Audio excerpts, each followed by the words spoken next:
Welcome, welcome, welcome. We have another episode of People Over Politics. We always like new guests here, new topics, new subjects. And so I have a host of new guests. Very few times do we do panel conversations. So we look forward with engaging with these, great, great Marylanders. Hey, what's going on? Hey, Martin, how you doing? Thanks for having me. Deidre, what's going on? Michelle. Hello. We got all four of us here. And so, Ian, I'm very familiar with you. I'm sure the general public is familiar with you. Of course, I think of you as a young agitator, right? Like, and I love it. So tell people, who you are and, I guess what you do, why you do what you do, and then we'll get into the real conversation. So starting with you, Ian. Well, thanks, Martin.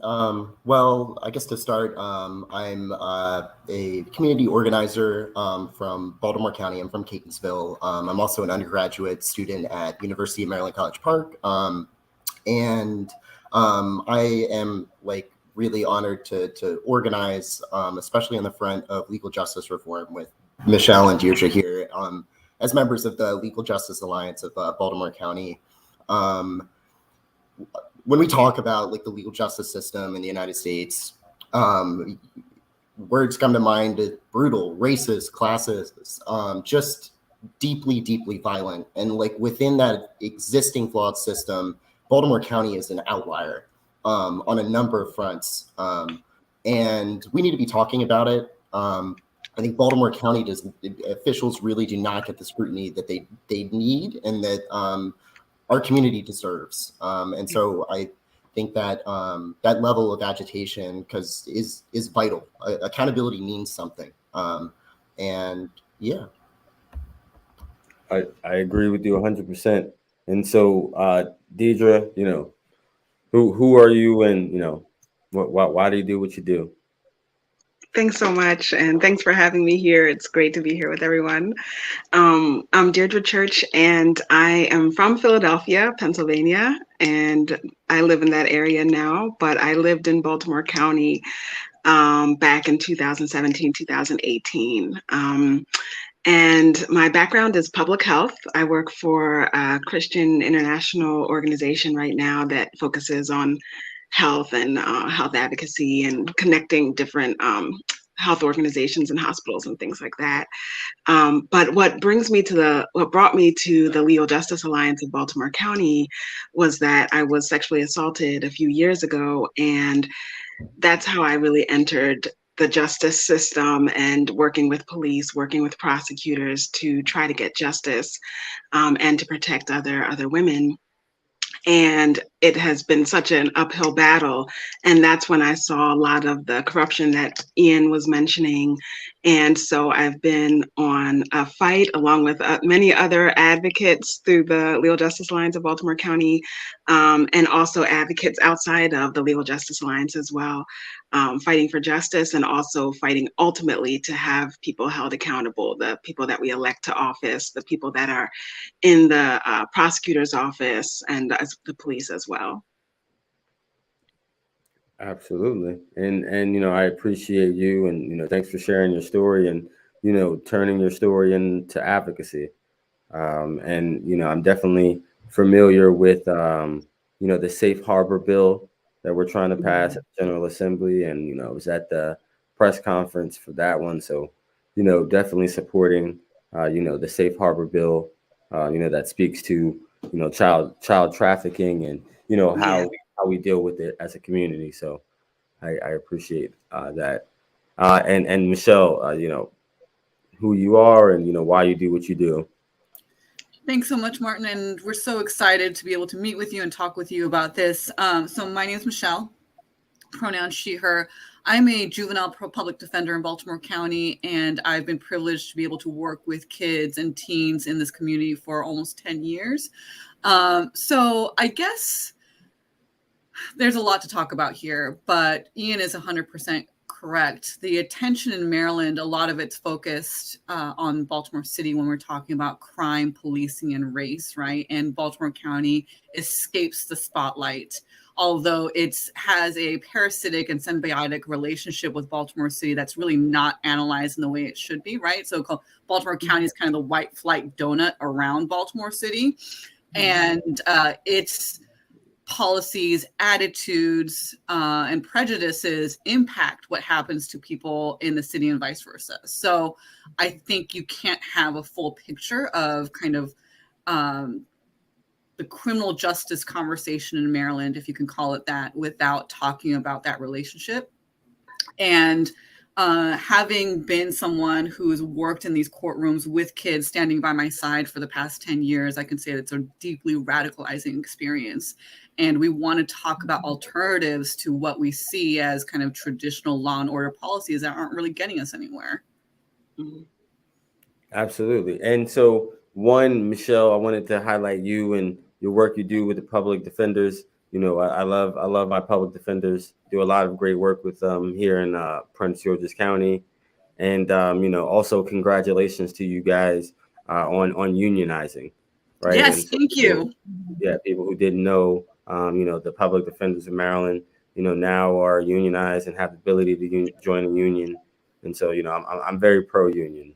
So I just wanted to throw that in there, not to deviate from the conversation. No, I love it. Thank you so much. Yes. And so, you know, the title of this episode is called, you know, what the heck is going on in MD juvenile detention centers? And, you know, the reason that's a topic is because, you know, Ian sent out a call to action very far and wide labeled humanitarian crisis at the Baltimore County Jail. And so, you know, definitely just kind of preface the conversation for people you know, who might be ignorant or just unaware to what exactly is going on, and you know, the call to action. You know, Ian or you know, anybody else hop in there. I think Michelle should absolutely set the stage. Okay. Thanks, Ian. All right. So, so the title is a little misleading because in Maryland juvenile detention centers, we're actually talking about adult jails, right? We're talking about kids being in adult jails, and that's the crisis. So, so let me kind of lay the groundwork a little bit. I work a lot with kids charged as adults. As you may know, in Maryland, kids as young as 14 are automatically charged as adults for certain offenses, which means they get arrested, processed as adults. Their hearings are in the adult circuit courthouse, and their attorneys have to fight to get them back to juvenile court. And sometimes we win and sometimes we lose. So during the pendency of those hearings, those kids are supposed to be held at a juvenile detention facility while that determination of which court is going to hear their case is being made. In Baltimore County, our kids charged as adults are regularly held at the request of our state's attorney and at the behest of our judges at the Baltimore County Detention Center. So we're trying to get like rock solid verification for you now, but I can say confidently that Baltimore County houses more kids in the adult jail than any other jurisdiction in Maryland. And so let me talk about Prince George's a little bit. Prince George's also charges kids as adults because it's a Maryland law. However, the state's attorney's office does not fight to have those kids housed in an adult facility. And it's not a minor detail, right? It sets the stage for just kind of a host of brutality, trauma, and other injustices. So when we're talking about kids housed in adult jail, we have verification from wardens across the state that say that adult jails are not equipped and are not physically designed to house teenagers. And that's just common sense for us as well. We understand that, right? So when teenagers are placed in that jail, they're held in solitary confinement, which means that they're held in their cells for 23 hours a day by themselves in a space the size of a large parking space, which is essentially a bathroom, right? Because your toilet's in there, there's a sink in there, there's your bunk in there. That's it. and you're dealing with kind of a holding center for people who are awaiting trial. So there's no meaningful services, whether it's education, medical, mental health, etc. Things that are actually federally mandated for our kids to have access to, they're not getting at these jails, right? So that's kind of the background of what's happening, and the conversation that's kind of been occurring in the last couple of weeks is due to a letter that the public defender's office submitted to local officials that outlines these conditions. Now, this letter doesn't highlight anything new. We've been talking about these conditions for years and years and years, and these conditions have not changed kind of notably in any way. And what's interesting is that there's a lot of media attention for some reason to this letter, and there's a lot of pushback from public officials. So I'm going to kind of leave it there as an intro, because I think this is an important conversation, because there's kids right now at this moment being held in solitary confinement at that jail. And it's a useful exercise in watching how these institutions protect themselves rather than protect kind of the most vulnerable members of our society. Absolutely. Whoever else wants to have, I'm gonna save my questions. To go on with what Michelle was saying, what's clear is that nobody is really taking a whole lot of accountability for what's going on. What we've seen is that the county executive's office is publicly undermining and saying like about the allegations that are within the public defender's letter, right? But at the same time is using his bully pulpit while not giving any specific details, just saying we don't agree. And that headline is carrying out, which is why we need to be fighting at the grassroots level and making sure that the truth is getting out there, because I'm not seeing it from the county yet, and I'm not sure we will. One of the things that they've said is that they're conducting an investigation right now through the facility. And Johnny O has said, well, we're not jumping to any conclusions until the completion of the investigation, but they already have. The director of the Department of Corrections in Baltimore County appeared before the delegation and point blank denied categorically the allegations that children are being housed in solitary confinement. He denied that educational and healthcare and mental health care needs were not being met. He even, like, one of his quotes was, all psychological needs of youth are met, which is just completely false. And lastly, the other thing that he categorically refuted was that children and adults, that the facility is not failing to keep them completely separate, which is required by federal law, by sight and sound, right? So we already know what the county is going to say when they release this report. And so we can't in good conscience sit back and trust the county government to investigate itself with this existing conflict of interest. And when they have already displayed just so much behavior that they are not taking this seriously, that we really need the Maryland Attorney General to come in and conduct an independent investigation to get to the bottom of what's going on, because we have things that are being said by the county that there is contrary evidence that is very, very explicit. That, and as Michelle has really done so much work to educate people on, is this is what's going on. We've heard this from people within the facility. We've heard it from their families. And we can't just sit back and wait for the Democratic Party to do the right thing. They need to be pushed to. And yeah. Absolutely. And just segue in on that thought, anything to add? Deidre, that was a great point to end on. They push them, agitate the system. And anything to add? No, that's a great point. That's a great point to end on. You can go ahead with what you were going to say. Thanks. Great points you brought out. One, I want to highlight that for anybody who doesn't know, I'm a Bernie bro out there, so a lot of my policies are, progressive and people-centered. And so the first thing, I have is, solitary confinement isn't human, right? Not only for juveniles, but for adult individuals, right? It's not good for the psychology. It isn't good for the longevity of that person's health.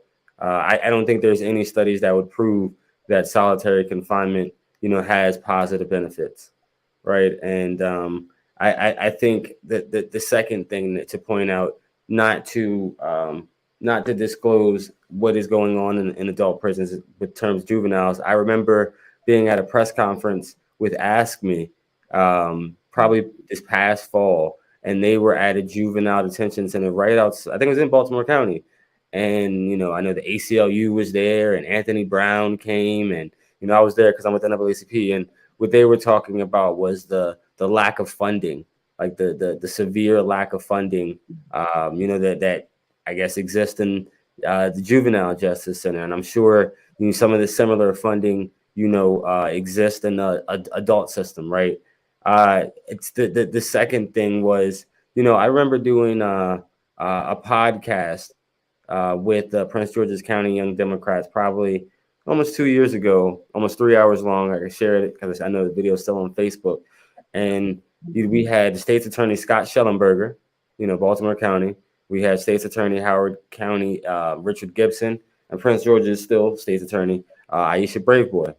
Right? And so, a few things came from that meeting. We had public defenders who were on the meeting.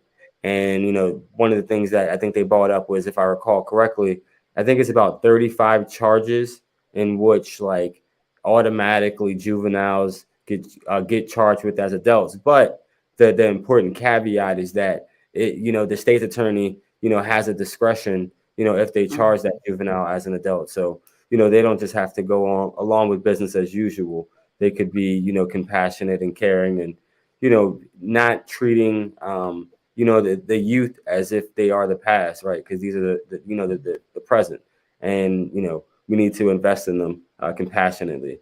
And so kind of the fifth thing is I see passing the buck going on, right, from your public officials when we talk about accountability. And, I think one of that stems from, I'm not going to lie to you, my least favorite person on the podcast, not to say that I dislike the other two state's attorneys, but I severely dislike Scott Schellenberger. I think Scott Schellenberger is a SOB. And I'll say this for two reasons. Because, I mean, we had a very direct conversation, and, I don't hold my tongue. One of the things is he believed that some juveniles are irredeemable. I told him that I don't believe any juveniles are irredeemable. And we had a spirited dialogue. And, the reason that I said, juveniles aren't irredeemable, a lot of it has to do with the development of their frontal lobe and, being, fully developed. Right. And what he does is he fear mongers people. So he told like the 2-3 of the most famous worst stories of juveniles that he knows, and, why they're irredeemable and why, they should receive the harshest punishment. But as I mentioned then, and still saying to this day, it's fear mongering. I knew then and still knew to this day that Scott Schellenberger, is the leading, Democrat at the General Assembly for, criminal justice reform. Right. And so, like, he might as well be a Republican, the way he's down there at the legislature trying to kill criminal justice reform or fighting against it. We're talking about, even to this day, he was against the smell of marijuana being removed as probable cause. Right. Because he still wants to allow that tool. There was the only people that testified on that bill were sheriffs and Scott Schellenberger. Everybody else was on the other side. And so I will stand by that Scott Schellenberger is still an SOB, and that, he was definitely the least compassionate person on that call in relation to juveniles. And yes, and I will point out that Scott Schellenberger also disappeared on that call because, one of the leading advocates, Nicole Hansen Mundell, joined and started asking Scott some real tough questions. So, Scott, to this day, he still can't handle the fire. And, I do hope somebody primaries him and actually wins. So I was definitely pushing for Robbie. So, I mean, I got a lot in there, but at least that, I'm very familiar with Scott Schellenberger, and how he's terrible for, I guess. The thing is solitary confinement, not human. The Ask Me presser. Do you remember that one about the funding? Kids being charged as juveniles. Is that accurate? Passing the buck, and Scott Schellenberger and SOB, just to catch you guys up. And the last question brought up Prince George's County. So I wanted to mention, or I wanted to better understand, were you saying that Prince George's County, just like Baltimore County, has a high number of kids that are in adult jails that are in solitary confinement, or were you saying the state's attorney is doing a better job in that capacity? So that's kind of all the points, and feel free to go one by one. Thank you so much, Martin. So that's a lot. So let's talk about number one, solitary confinement. So we're getting denials that kids are being held in solitary confinement at the jail. And we know I'll tell you, I've represented hundreds of kids who have been through that jail, and they've all independently, without knowing each other, have said, I'm held in 23-1. There is no reason for them to lie. And the wardens and officials at the jails have verified that they have to be in solitary confinement for Michelle, safety reasons. Yes. For the layman people, what is 23-1? 23-1 is solitary confinement. So it means that you're 23 hours in your cell by yourself, and you have 1 hour where you're expected to be able to walk around, take a shower, call your folks. And some of our kids say that even that 1 hour doesn't necessarily always happen if there's staff shortages or there's some issue going on in the jail. So that is what solitary confinement is. That is the kind of colloquial term that we use.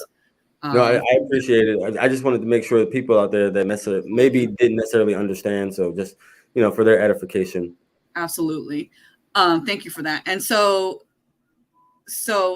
first of all, I just want to say when the report comes out and people are saying that kids aren't being held in solitary confinement, it's not true. They have to be, because otherwise they cannot keep them separate from adult inmates. And I'm going to give you a very strong example that's been kind of underreported. So girls, when girls are charged as adults, there are not enough girls to hold them in a separate area. So they have to be housed with adult women. And before a couple years ago, they were actually in general population with adult women and kind of in the common area with adult women. And when we complained and said, you're not supposed to let adults mingle with children, their solution was to hold the girls in solitary confinement. So we know this is happening, and this is happening right now.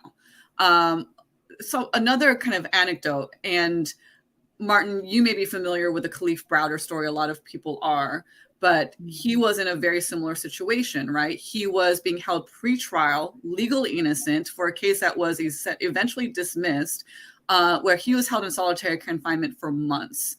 And he had the backing of celebrities, community supporters, a loving family, and he ended his life because of the trauma that he experienced while being held in those conditions. So these are the stakes that we're talking about. This is not a minor story when we talk about kids being held in these conditions.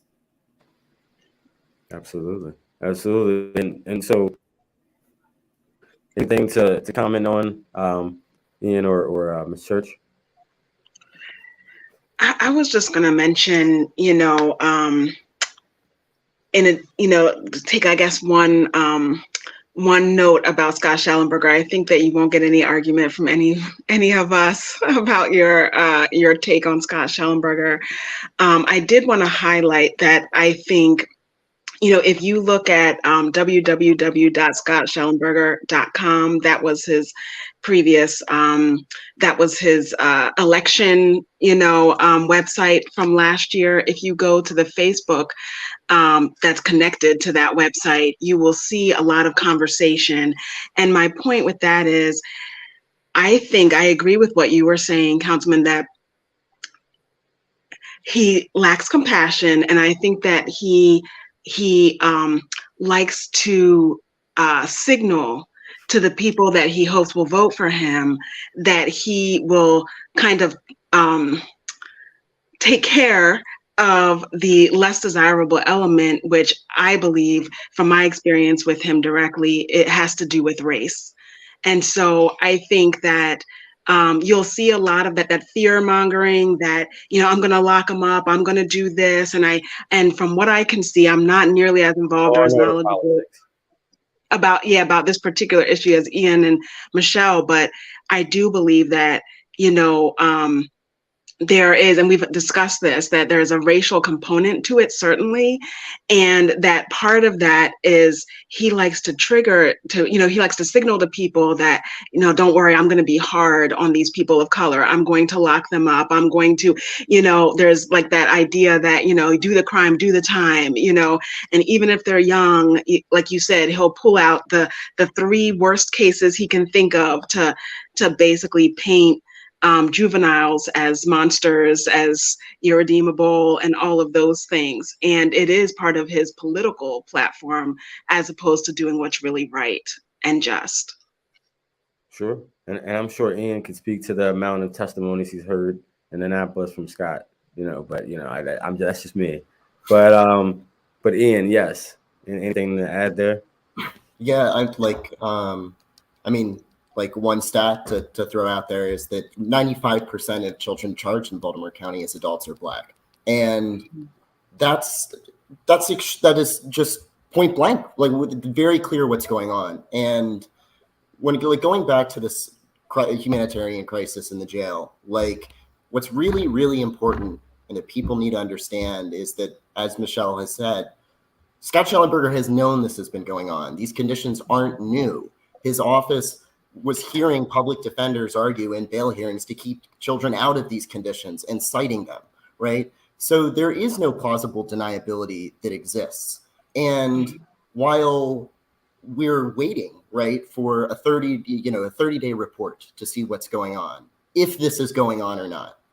Well, if it is going on, right, shouldn't there be a memorandum of this to stop this practice at the very least until that investigation is complete? And there's a reason, because Scott Schellenberger does not care.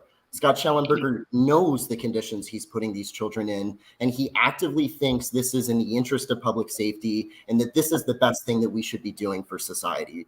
And as Michelle pointed out, we cannot understate the seriousness of what's going on and how everybody who is paying attention to this needs to be working their networks and do what they can to spotlight what's going on, educate people, and put pressure on the elected officials in Baltimore County about this, because when we're talking about solitary confinement, the United Nations has defined that as torture.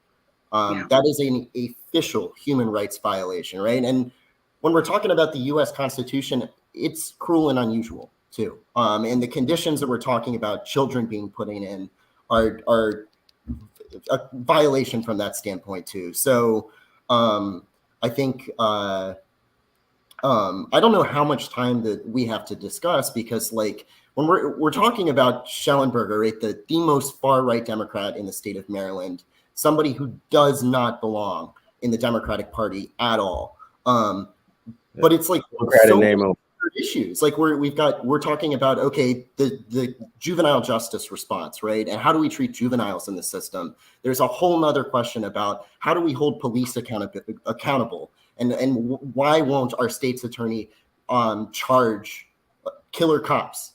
Why isn't that going on? And furthermore, and what I really hope that we can make time in this discussion, it's to hear from Deirdre and her story and her advocacy, is sexual violence response and a pattern of Baltimore County government, of the state's attorney's office and the county executive's office, of not taking sexual violence seriously. Wow. And so I'm definitely going to give Deirdre time to address that. I just wanted to throw a few things out before I forgot.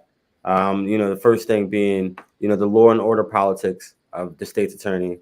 As I mentioned, there were several state's attorneys on that call. And I think you could see the juxtaposition between Scott Schellenberger, who's a Democrat in name only, to these 2 other Democrats, who at some point have conservative viewpoints. But, another staunch thing you brought up was the 95% of children charged as adults, are children, who are African-American. For anybody who knows Maryland does a very effective job in incarcerating Black males between, I think it's 18 and 25. I believe we're the best in the nation.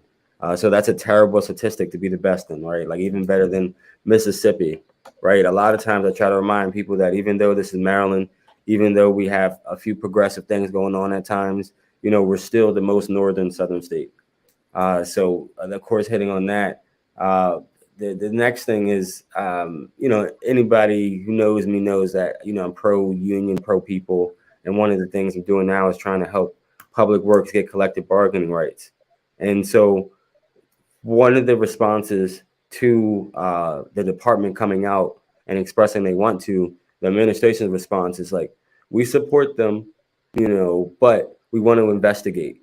Give us months to investigate, right? And so kind of to the point of like just government and bureaucratic like nonsense. And like, why would I let the manager investigate or management investigate when management is the people I have a problem with, right? And so like some of these same things you see playing out, right? The state's attorney is friends with, this politician, and, this politician supported by this politician.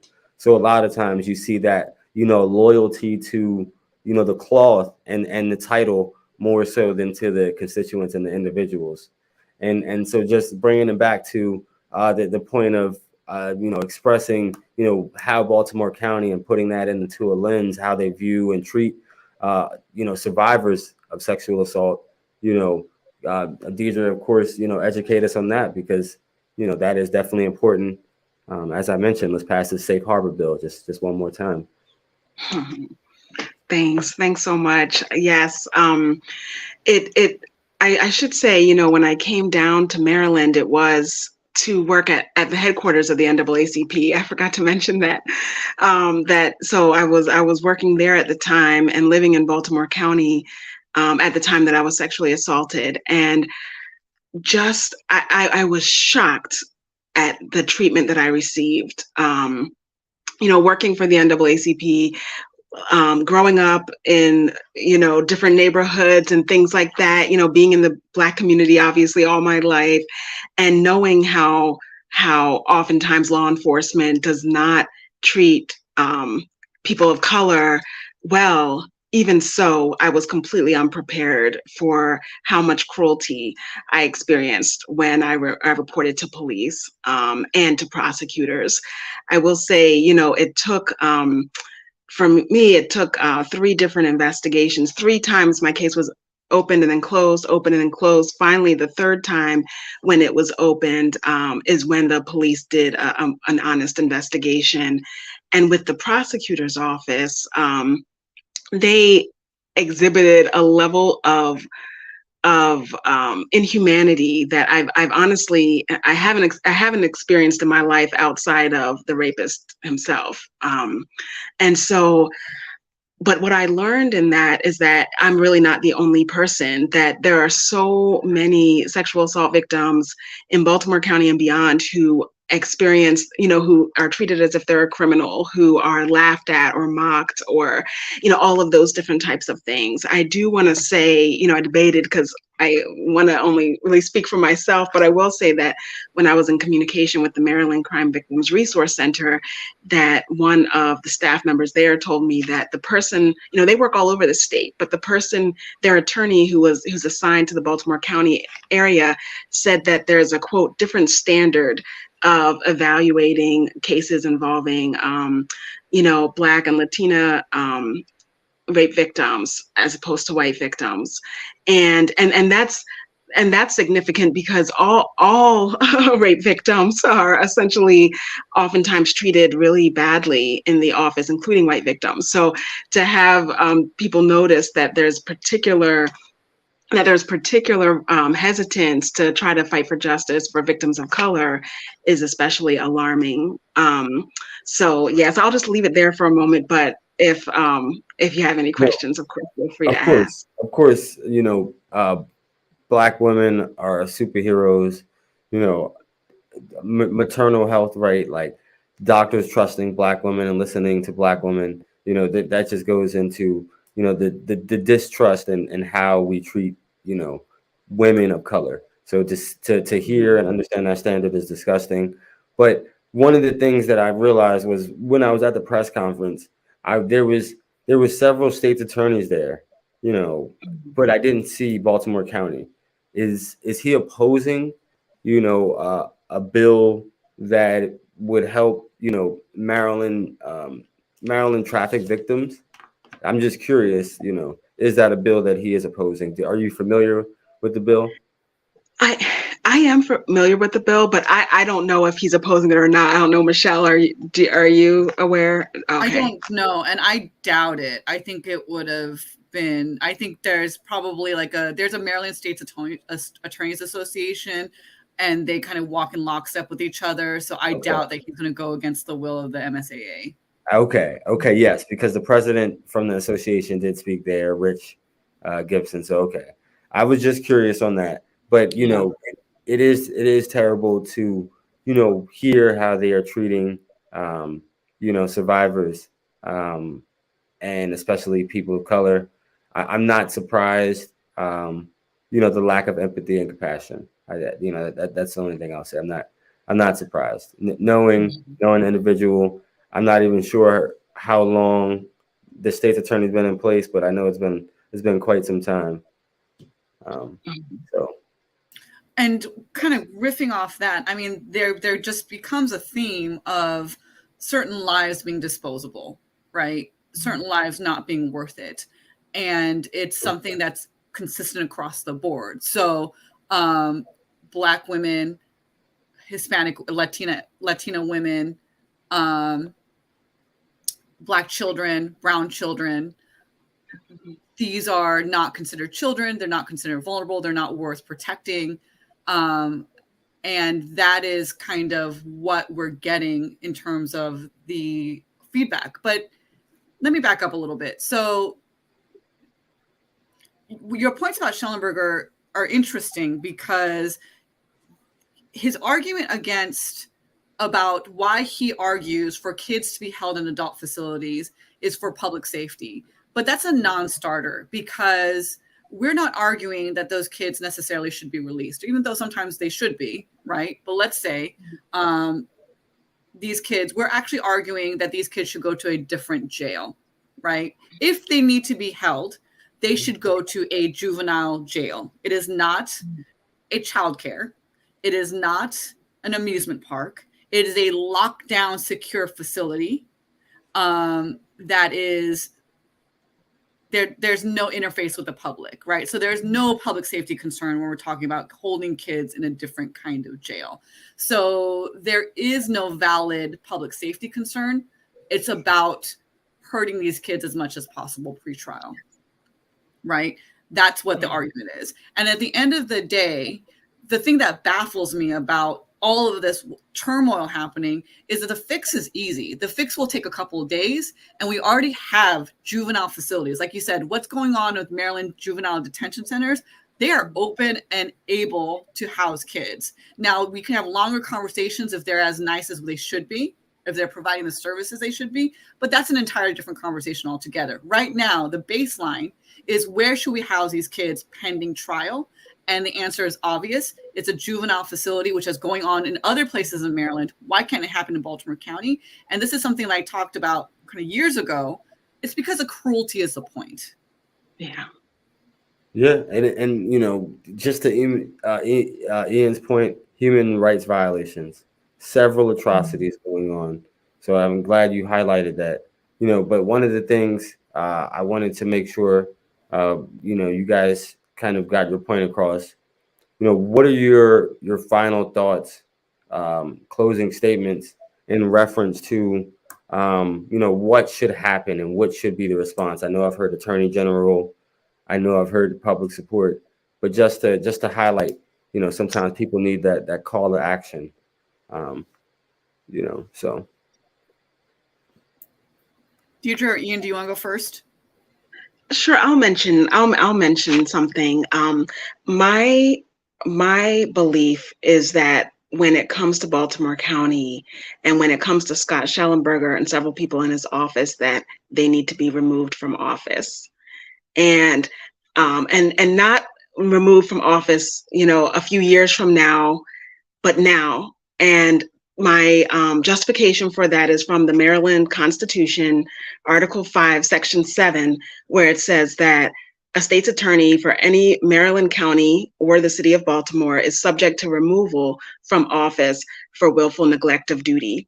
And that's exactly what they do. They are neglecting their duty as it relates to this issue around children. They're neglecting their duty as it relates to sexual assault, and they need to be removed from office, because this is a government that exists for the people, by the people. It's not a dictatorship. We are not under their slave ship. No. They have this position because they are beholden to their sworn oath, and they choose to operate outside of their sworn oath. And just one final thing is that I want to highlight one thing from their sworn oath, which is that they are supposed to demean themselves fairly and honorably. That's what their sworn oath says. And as Ian has described, as I've described, Michelle has described, and you as well, Councilman, that's exactly what they do not do. And so I think that there needs to be an uprising to say that they need to be removed from office now. Hey, I agree. A recall. Let's have a recall. Michelle, what do you got? I mean, Deirdre's just amazing. Like, I just love how she laces things up like that. So yes, let's call out our public officials who don't do anything for their people and their constituents and the people that they are tasked with caring about. Let's do that. In terms of concrete things, in terms of what we would like to see, is we need all these kids to get out of this jail, and we need no kids to go in that jail ever again, right? And that's pretty easy to do. The Baltimore County Detention Center can sign an MOU with DPSCS to agree that these kids are going to be moved to a juvenile facility pending their hearings. The other thing is the YES Act, which is probably dead in committee, which is the bill that ends auto charging in Maryland of children. That needs to pass. That needs to be a priority. And for people who say they care about civil rights, for people who say they care about the lives of Black children, if that's the case, then you need to show the backbone to get this through. Mm-hmm. Absolutely. Ian, what do you got? Wow, it's hard to follow both of those up. Well, I mean, I think it's, when we're talking about Schellenberger's office, it's like, oh, reach out to your public officials, right? There's no convincing somebody who in doing something he doesn't want to do. We can't argue from a position of empathy to a sociopath. Like it's not possible. It's not possible. So what our elected officials who have displayed a level of apathy when it comes to something as extreme as this is that they need to be shamed. They need to be stressed. They need to be publicly pressured into doing something different. And that we as a community need to stand up and stand together and say, like, we're not going to tolerate this shit. That like we are going to live in a society that's better than this. That this is beneath like who we are as a community. And we need to frame it in those terms, that it is not acceptable for elected officials to stay silent on this publicly. And that's what we need to see, is that no elected official in Baltimore County has issued any sort of public statement condemning Schellenberger, right, for what's going on. So like something that I'm going to do at the next Central Committee meeting on Tuesday is introduce a resolution to publicly condemn Schellenberger for his practice of charging juveniles as adults, as well as calling for the Attorney General to launch an independent investigation. And like, we're going to talk about this in real terms. We're going to tell the truth. This is about a human rights violation, or a variety of human rights violations that are taking place. Firstly, this is, I guess, like, yeah, in conclusion, it's just like, it's very, very upsetting to run into this level of inaction with something that is just a clear-cut moral issue. There is no way to rationalize around this. Anybody who got elected to serve the community needs to step up because these children in this facility are members of our community too, and they have value. And we need to say that, and we need to not make concessions. We cannot stand by and let them do some pretty incremental fix and let it go away, because that's what happens every time in the county. That something different has to happen this time. Yes, something systematic, and one of the great things you brought up there was that you're going to use your voice and your pulpit, for good, and to spread awareness, right? Because that's what we all.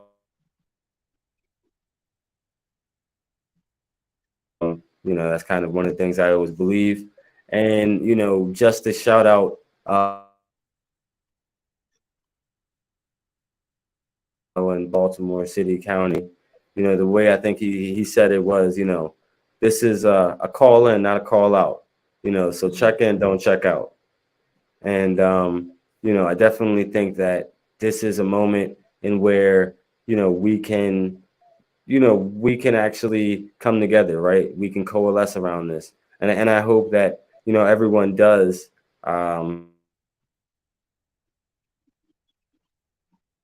with neck-breaking speed, because this is something that should have already been considered and given careful consideration. And so tell people how they can stay connected with you. I'm sure there will be people who are reaching out. I know I saw the call to action, so there's a lot of people who are chiming in. Tell people how they can reach out with you, stay connected with you guys. Well, if you go to ljabc.org, the Legal Justice Alliance is a website now, and we really want you to join us. I mean, if you feel strongly about accountability and understand that without rupture, there cannot be repair, and without making people putting people in uncomfortable situations, they can't grow. And that's what we need to see is growth. So the Legal Justice Alliance, we meet on Tuesdays. Deirdre, do you have a? Yeah, sure. It's the third Tuesday of every month at 5:30 p.m. The third Tuesday of every month at 5:30 p.m. And like Ian said, it's Legal Justice Alliance of Baltimore County, so ljabc.org. Please join us. You can feel free to reach out to us, and of course, Councilman, we can make sure you have all of our information to share as well. Thank you. Okay, yeah. And Michelle, do you have any other anything to add? In any different contact information you wanted to provide, or just want to make sure not to leave you out there? No, I'm gonna third LJABC, and we will have some follow-up as to how people can directly get involved. Okay, absolutely, y'all. So I appreciate y'all for ringing the alarm and staying with the boots on the ground, on this issue. Very critical. And definitely continue on the advocacy work, pay it forward. As I remind people, it might not be you, but it could be, your brother, your sister, your neighbor, or another loved one, right? So, let's act accordingly. So thank you, guys. Appreciate it. Thank you so much for having us. Thank you. Yes, no problem. Of course, guys. Yes, so that was a new episode of People Over Politics. We had a very engaging discussion with a great panel. Guys, definitely put more information in the chat, the caption, so you can, just click to these links. But like they said, the third Tuesday, 5:30, definitely want to tap in. Thanks. Have a good one. See you next time.